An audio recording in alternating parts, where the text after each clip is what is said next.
one thing I wanted to ask you before we wrap up, what advice would you give?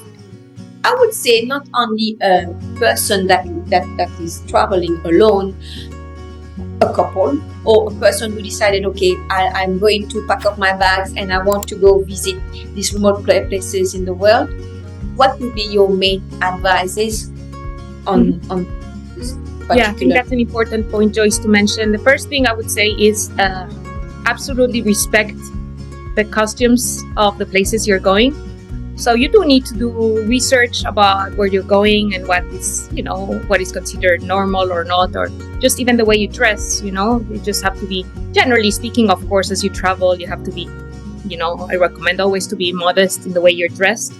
But there are certain places where it's even more important than others. So always be respectful, always read a little bit about the places you're going to be going to know, what is well seen, what is not well seen.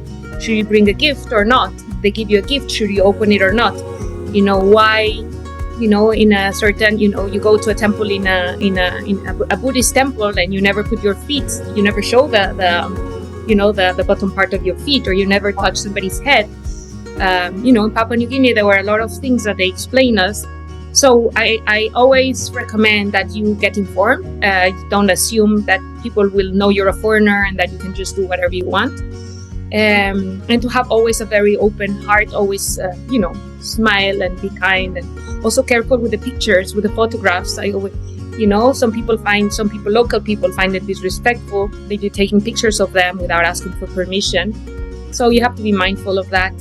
And of course, read about, the political situation of the country before going to. Sometimes things can change quite rapidly. So from one year to another, there might be like a warning not to travel there. So you have to be aware of that as well. Always make sure you're working with a, serious and reputed travel agency that is there. I like to do it with local travel agencies, to give the work to local people, but you always have to do your research to make sure you're going with a serious and reputable agency. So always do your research and just be careful. Obviously, wear expensive clothes or jewelry to draw your attention. Just have to be simple and humble and